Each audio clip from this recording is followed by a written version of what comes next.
بسم اللہ الرحمن الرحیم۔ رضی الدین سید مخاطب ہوں۔ آج کل ایک نیا سلسلہ سننے اور دیکھنے کو مل رہا ہے کہ ہمارے افغان پٹھان بھائی بنی اسرائیل کی نسل میں سے تھے۔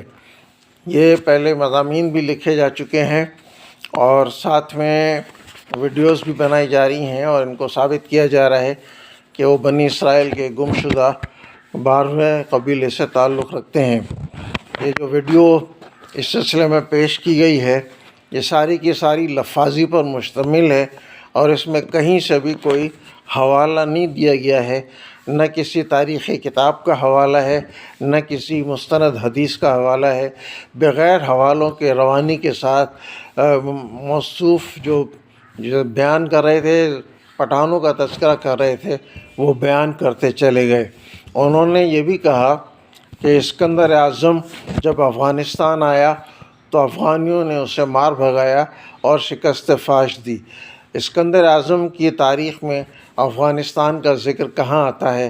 اور افغانستان کی تاریخ میں جب یہ واقعات آتے ہیں کہ انہوں نے امریکہ، برطانیہ اور روس کو جیسی عظیم سپر طاقتوں کو شکست فاش دی تو اس میں سکندر اعظم کا ذکر نہیں آتا ہے۔ موصوف بیان کرنے والے نے اپنی طرف سے یہ بات کہہ دی ہے۔ آگے جا کر انہوں نے پہلے یہ کہا کہ افغان حضرت سلیمان علیہ السلام کے ایک بیٹے کا نام تھا، لیکن تھوڑی دور آگے جا کر وہ کہتے ہیں کہ افغان حضرت اسحاق رضی اللہ تعالیٰ عنہ کے بیٹے تھے۔ یعنی ایک ہی ویڈیو میں دو متضاد باتیں نظر آ رہی ہیں۔ اس کے بعد پھر ایک اور آگے جا کر آپ یہ صاحب فرما رہے ہیں کہ جب قریش کو مکے پر فتح حاصل کرنے کا سلسلہ آیا تو اس وقت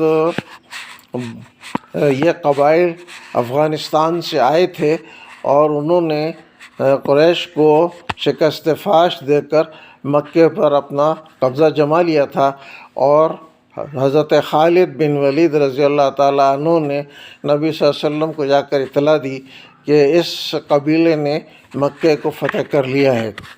اول تو فتح مکہ کی پوری تاریخ میں، سیرت میں اور جنگوں کی تاریخ نبی صلی اللہ علیہ وسلم میں کہیں بھی یہ واقعہ موجود نہیں ہے، افغانستان کا ذکر ہی نہیں آتا ہے۔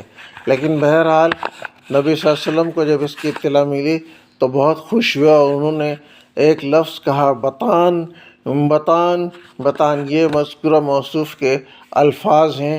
یہ کہاں سے انہوں نے اخذ کیے ہیں، کس حدیث سے نکالے ہیں، اور اس سے انہوں نے ثابت کیا ہے کہ یہ بطان جو ہے آگے جا کر یہی پٹھان بنے۔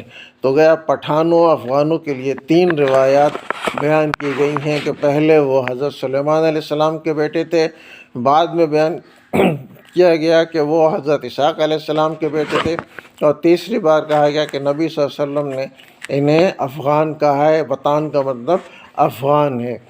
یہ ہمیں بتایا جائے کہ مکے کی فتح میں افغانیوں کا کہاں پہ یا بطانیوں کا کہاں پہ ذکر آتا ہے۔ یعنی مکہ فتح بھی ہو گیا، قریش پر حملہ، قریش کو شکست فاش بھی دی، اور نبی صلی اللہ علیہ وسلم وہیں موجود تھے اور آپ کو اطلاع حضرت خالد بن ولید نے جا کر دی تھی۔ یہ تو عجیب سی بات ہے۔ دوسری بات ہے کہ حضرت خالد بن ولید کی اپنی تاریخ میں، یعنی ان کی زندگی کی تاریخ میں بھی یہ واقعہ نہیں ملتا ہے۔ مصنف نے اپنی طرف سے یہ بات بڑھا دی ہے۔ یہ بھی کہا گیا کہ پہلے یہ اس قبیلے کا نام قیس تھا، اس کے قبیلے کے سردار کا نام قیس تھا، جسے نبی صلی اللہ علیہ وسلم نے بدل کر عبد الرشید رکھ دیا، گویا یہ صحابی ہو گئے۔ حالانکہ اور کہا کہ قیس کا لفظ اصل میں عبرانی ہے، لیکن ہم دیکھتے ہیں کہ جو مجنوں ہے، لیلا مجنوں والا، اس کا نام بھی قیس ہی تھا، تو وہ تو مسلمان تھا، اور قیس اس کا نام عربی میں تھا جو مسلسل آج بھی چل رہا ہے۔ دوسری بات اس ضمن میں یہ کہنی ہے کہ عبد الرشید نام کے کوئی صحابی بھی احادیث کی روایات میں تذکرے میں نہیں ملتے ہیں۔ یہ بھی ایک من گھڑت بات ہی سامنے آتی ہے۔ کہا جاتا ہے کہ خراسان سے نبی صلی اللہ علیہ وسلم کو ٹھنڈی ہوا آنے کی اس کی روایت ملتی ہے، یہ بات بھی صحیح نہیں ہے، بلکہ جو نبی صلی اللہ علیہ وسلم کا ارشاد مبارک ہے، حدیث مبارکہ ہے، پیشین گوئی ہے، وہ مجھے ہند سے ٹھنڈی ہوائیں آنے کی حدیث روایت ملتی ہے، نہ کہ افغانستان سے۔ تو یہ بات بھی اپنی طرف سے کہی گئی ہے یا میں کہہ سکتا ہوں کہ گھڑی گئی ہے۔ کہا گیا کہ افغان کی زبان بھی دراصل وہ جنوں کی زبان تھی جو حضرت سلیمان علیہ السلام نے اپنے والد سے کہہ کر سیکھی تھی۔ جنوں کی زبان ہے جسے آج افغانی یا پختون کہتے ہیں۔ نہ جانے انہوں نے یہ کہاں سے فلسفہ گھڑ لیا، حالانکہ افغان زبان میں عربی، فارسی اور ہم کہہ سکتے ہیں ہندی اور اردو کے الفاظ بھی ملتے ہیں۔ اس کا مطلب ہے کہ یہ یہیں کی آباد رہنے والی قوم تھی۔ یہ بھی کہا گیا ہے موصوف کی جانب سے کہ یہ قوم پہلے آرجینیا میں آباد تھی۔ آرجینیا یہ کہاں ہے، کس جگہ ہے، اور کیسے وہاں سے نکل کے ساری یہ قوم یہاں آ گئی۔ آج ارجینیا میں افغانستان قوم کیوں نہیں ملتی؟ یہ کہتے ہیں کہ افغانی پوری دنیا میں پھیلے ہوئے تھے، تو افغانی تو پوری دنیا میں پھیلے ہوئے نہیں ہیں، بس ہندوستان کا کچھ حصہ ہوگا معمولی سا، اور پاکستان کا حصہ ہوگا، اور پھر تھوڑا سا ہم ملا لیں تو اس میں ایران کا حصہ ہوگا۔ افغانی تو سارے یہاں رہتے ہیں۔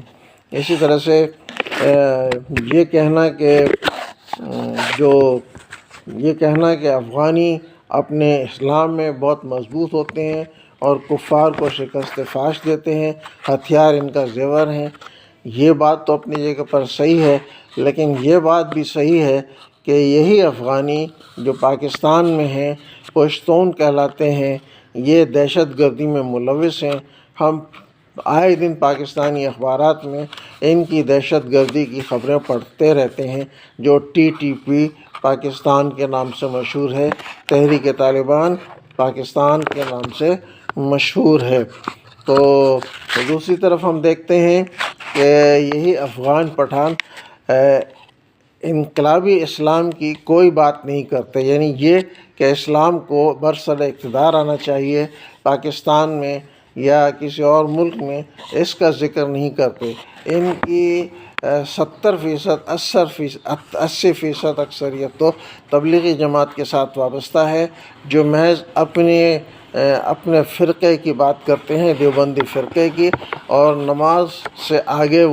نماز اور چلے سے آگے وہ جاتے ہی نہیں ہیں، اور وہ ہتھیار اٹھانے کو جائز نہیں سمجھتے، اور نہیں انل منکر کا فریضہ انجام دینے سے انکار کرتے ہیں۔ یہ بھی ہمیں سوچنا چاہیے جب ہم اس قسم کی باتیں کرتے ہیں۔ خراسان کے بارے میں کہا گیا کہ یہ افغانستان ہی ہے، حالانکہ خراسان پہلے ایران، افغانستان اور کچھ آذربائیجان وغیرہ کے علاقوں کو ملا کر خراسان کہا جاتا تھا۔ تو یہ وضاحت ان کی مختصر سی صرف کہ افغانستان ہی کو خراسان کہا جاتا ہے درست نہیں ہے۔ بعد میں جغرافیائی طور پر اس خراسان کے ٹکڑے ہوئے تو آج وہ شاید افغانستان کا ایک صوبہ ہے یا ایران کا ایک صوبہ ہے۔ اس لیے باتوں کو صحیح انداز سے کیچ کرنا چاہیے، اور اگر یہ بنی اسرائیل کی قوم سے ہوتے تو ان کے ہاں بڑے مضامین لکھے جاتے اور اسرائیل سے ہمدردی کی جاتی، اور یہودیوں کی کوئی ایک عبادت تو ان کے ہاں ملتی تو نظر آتا کہ یہ اس قبیلے سے ہیں۔ نہ انہوں نے کبھی دعویٰ کیا، نہ ان کے لباس اور نہ ان کی تہذیب اور نہ ان کا مذہب اسرائیلی مذہب سے یا اسرائیلی ثقافت سے ملتا ہے۔ یہ چند وضاحتیں میں نے اس لیے کر دی ہیں کہ آج کل افغانیوں کو بنی اسرائیل کا ایک قبیلہ ثابت کرنے کی کوشش کی جا رہی ہے۔ رضی الدین سید۔